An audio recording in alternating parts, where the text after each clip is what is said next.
everyone. Welcome to another episode of Chai with Gary. Manchester City nil, Manchester United 2.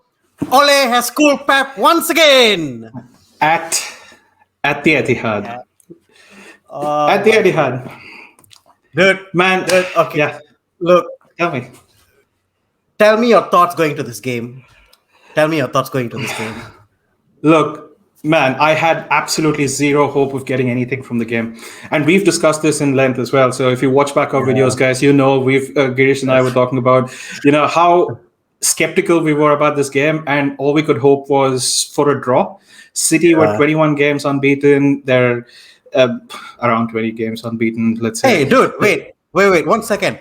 How dare Pep come and play against us and expect to win the 21st game in his winning streak when he knows clearly we're not going to win the 21st title this year? How dare he?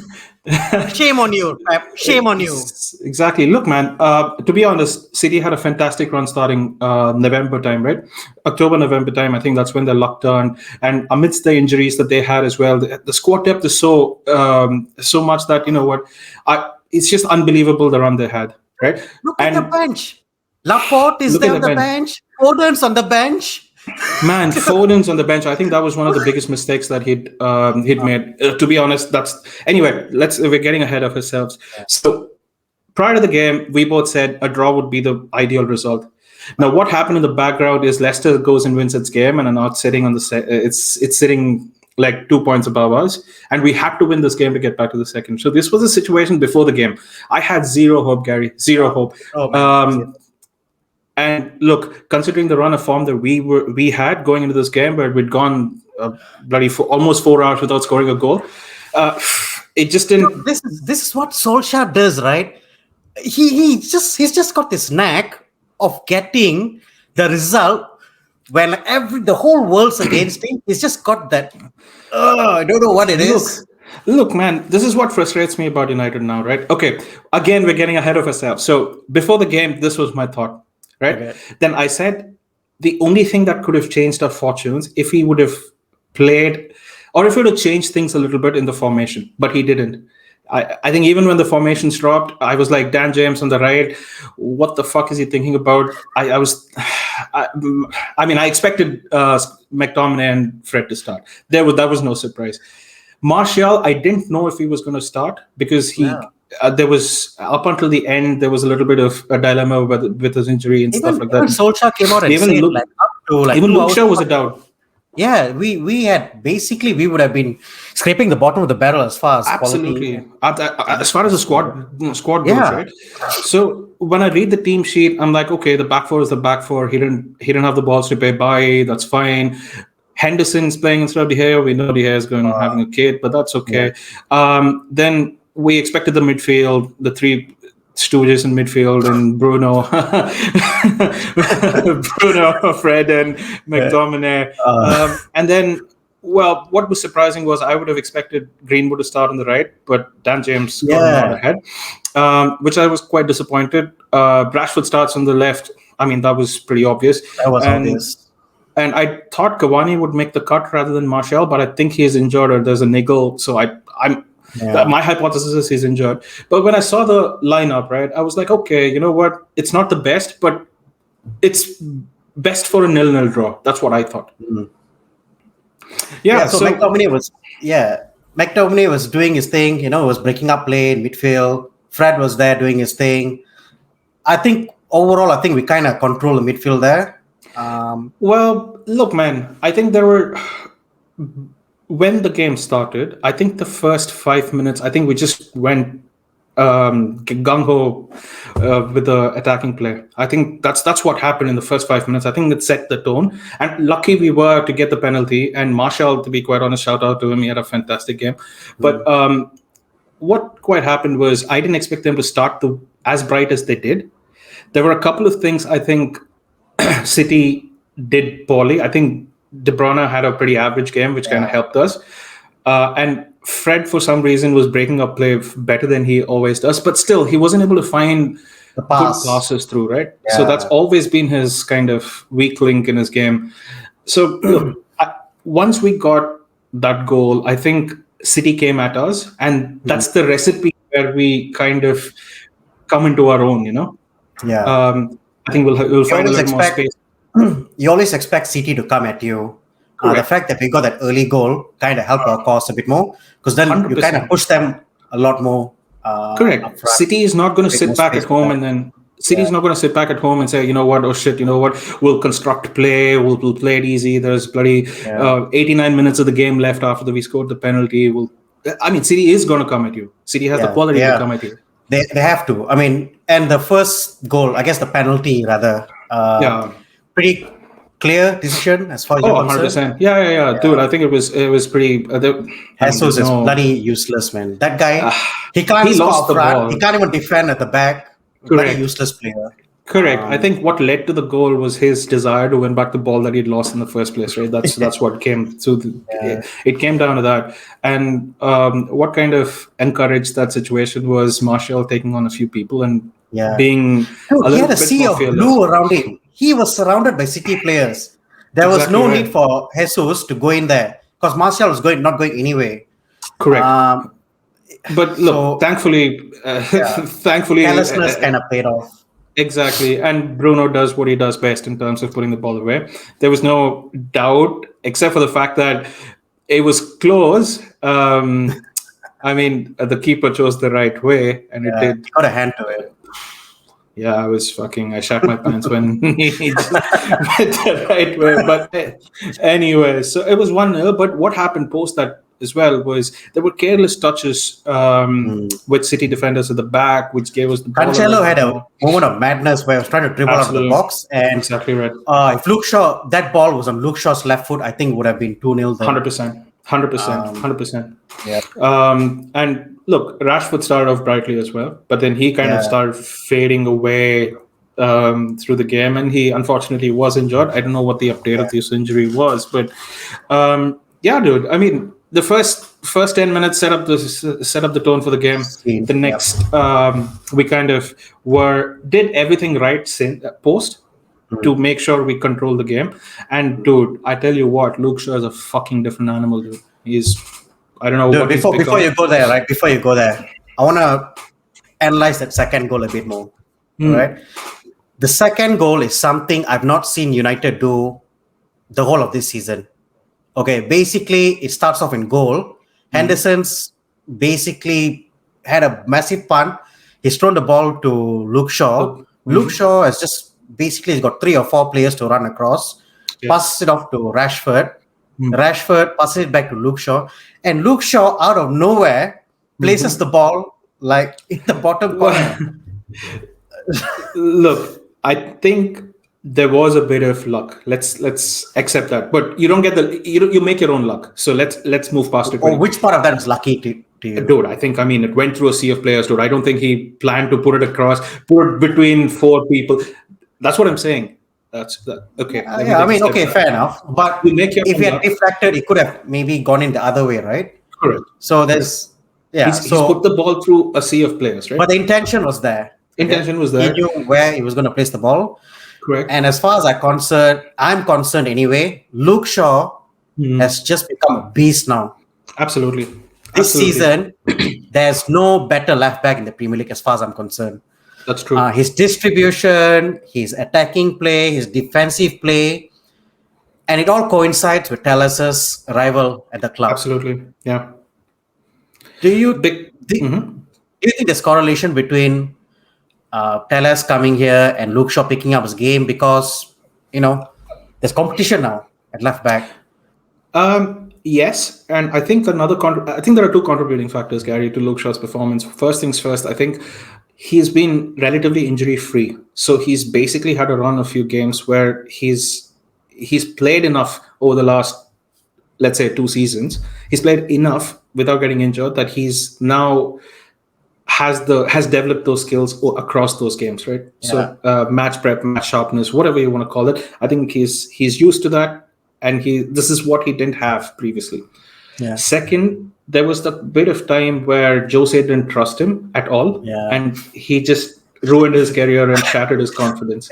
Jose, man, that guy was such a bastard. He said, absolutely. I wish I wish I could put my brain into Luke Shaw. Luke Shaw. Yeah, exactly.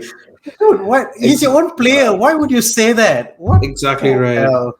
So I think his confidence overall has improved, right? Now, obviously, Yeah. whether Tellis's arrival has made him play better, I mean, could be, right? I don't know exactly, but he definitely is making statements game after game after game, saying, "Watch out, I'm doing the best I can. Watch out, I'm doing the best I can." And easily, he's the best centre back in the Premier League right now. Sorry, left back in the Premier League right now. Yeah. Yeah.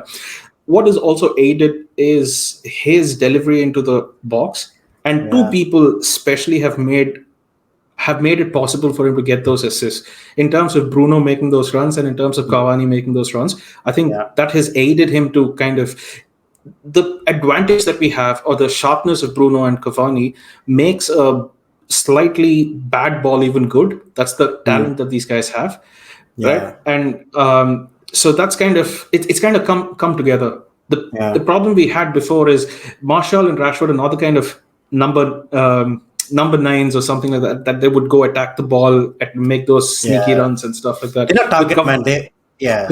Correct. Yeah, false nines. Absolutely. Now, before we go, imagine Lukaku was there and he was putting these balls in. I think Lukaku would have done a lot better as well, or Ibra would have done a lot better as well. Anyway, that's just a side comment. But I mean, I think in defense and midfield, I think we had a great game. But more importantly, I want to pick out one other player. For me, at least, he's a bit of an unsung hero. I think the keeper position has always been quite a bit debatable who starts there. And for me, I think Henderson has come out in potentially one of the biggest games we've got in this calendar year, and he's put in a performance. For me, what I see from Henderson is that his command of the area is better. His communication with his back four is better than De Gea, and also his distribution. Right. I know people talk about De Gea's distribution, but I think that throw to Luke Shaw was pretty impressive. It was almost the halfway line. He got it to the right height to where Luke Shaw needed the ball, and that kind of kick started the attack for us. So, absolutely. What are your thoughts? I mean, I'd like to see Henderson get a string of games, maybe the next 5 or 6 games, which he will, because De Gea's out, and see what he does from that. To kind of see if he can give De Gea a good run for his money. Look, man, I think there are one or two things that could have played out. This is just my perspective, and please feel free to correct me if it's wrong, guys. But what I believe is when Henderson's playing in goal, I don't know if he's taking the responsibility or Maguire is taking the responsibility, because he knows that the keeper is slightly inexperienced compared to De Gea. So I don't know which one of those two are taking responsibility. Maybe Maguire feels that he needs to control his back four when Henderson's there more than he needs to when De Gea is there, because of his experience and because of the I don't know, maybe it's a better stop. Dude, let's not Maguire. Let's not even go there. Look, Maguire. He does not. Okay, let's not talk about Maguire, because not Maguire. Whoever is in the back four, right? We play whoever's in the back four. Okay? Whoever's in the back four. When I look at Henderson, he takes command of the area. He's younger than De Gea, but I think his voice, you can hear him bark orders at the defense, which is something De Gea does not do. 100%. That was my second point, right? Don't get me wrong. De Gea is really good at shot stopping. He's probably one of the best shot stoppers in the Premier League. But what I think he lacks is his overall command of the area. Where you tell your defenders to be, who you tell your defenders to mark, where you tell your defenders to go. And I think Henderson does that a bit better. So I don't want to compare two keepers, but I just want to see what happens in the next series of games. To see how Henderson does. But let's be honest as well, right? So whenever Henderson plays, apart from the City game, City he got this game by default of De Gea. Right? If De Gea was fit or he's not gone home to kind of watch the last game, he wouldn't have started. So let's consider the games Henderson started before we make judgments. Is one thing that I would say. And he's always started in games that are immaterial, or United's just so defensive that usually he could just he could sunbathe, right? If it was summer, he Yeah. would have been very tanned with his beach towel and very, little stool and stuff like that. So literally, he didn't have a lot to do. Even in this game, there were no clear-cut chances that he had to put in a save. Yes, the last game, he was probably the man of the match because the last minute he did pull off. He did save against Crystal Palace. He did his save kind of meant that we got a point, right? So apart from all of that, I think Henderson, yes, distribution wise, 100% because he brings something different to what De Gea does. Yeah. De Gea is probably cautious, and for some reason, with Henderson in, you remember the game where they tried to play out the back, and then there was a bit of confusion, and I think Sheffield scored, or what? Not Sheffield, Bournemouth scored, or something like that. Bournemouth. So after that, his view was always looking at the runners, left back, the wing backs running, and he's always made those little more diligent passes into it. And one of this was the contributor to the goal. But you bring out a very good point. Now, I don't know if it is Henderson commanding the area. Maybe that's a portion of it. Or maybe whoever starts in the defense is looking out for him, saying, okay, I'm going to take responsibility. I'm going to shout out orders as well. Because just now, let me baby him through. People take De Gea for granted because they've played together so many times. Now, this guy is probably different. So, I don't know. It was one of those two factors. Huh? Yeah, I think, look, end of the day, let's just give Henderson a run of games and see how it performs. Absolutely. But right now, okay, so I want to bring us back to reality. Yes. Okay. So, getting this win was fantastic. Yeah. Great result, great performance. But end of the day, it's one game in 38 games that we'll see this season. Mm-hmm. We've drawn against the likes of Crystal Palace. We've lost against Burnley's. Now, Chai, we've got to be realistic. If we win this game and then go and lose against the likes of West Ham and the Burnleys or the Crystal Palaces again, is that good enough? So I think it's a very prudent question you ask, Gary, and it's prudent for two reasons, right? The first one is what these games display, as in the win against Man City displays, is Solskjaer has the tactical prowess to make sure things happen on the pitch. Now, today, the two goals that we did score was not individual brilliances. Why doesn't he do this more often? Why is it? That's correct. I think some managers have Solskjaer figured out, right? The problem with Solskjaer is the fact that he always plays a style of football that is conducive to play against an attacking team like Man City. And it's there to be. If City would have scored first, they would have put 4 past us, right? Would have been game over. Yeah, correct. Not for the lack of chances. They did create a lot of chances. They cut us open like so easily a few times. Their passing is impeccable. There are always runners beyond the player holding the ball, even very close to the touchline, right? Yeah. So there are so many things going on for them. I think for them, like just going back to your point on Foden, I think that was the biggest mistake that Pep made. 100%. I think if Foden had started, because when he came on, I tell you, the passes he was making, the runs he was making, the quick 1-2s. He's such a good player for that age. 100%, dude. 100%. And look, imagine Aguero would have started as well, right? So there would have been a completely different... and if De Bruyne is coming back from injury, I guess, and I don't know how well he's settled and stuff like that. He had a poor game too. So there are a lot of contributors, but we're talking about Solskjaer, right? So Solskjaer's tactics are better suited for City. And I think it came to a point where he put his mind to beat City, I think, rather than... you know what? It's West Ham. I don't know, dude. I really don't know. For me, right, personally, when I look at Solskjaer and the way he operates, he's got this underdog mentality. Yeah. You know, when the whole world is against us and no one's expecting us to win, you know, people are predicting like we're going to get thumped 10-0 or whatever. Somehow he pulls a result out of the bag. But then when you expect it to go and win against the likes of Burnley, Crystal Palace, the Newcastles, we just don't do it, man. I think that's the mentality. I think that's the problem with mentality, Chai. We can't be the underdogs. We are Manchester United.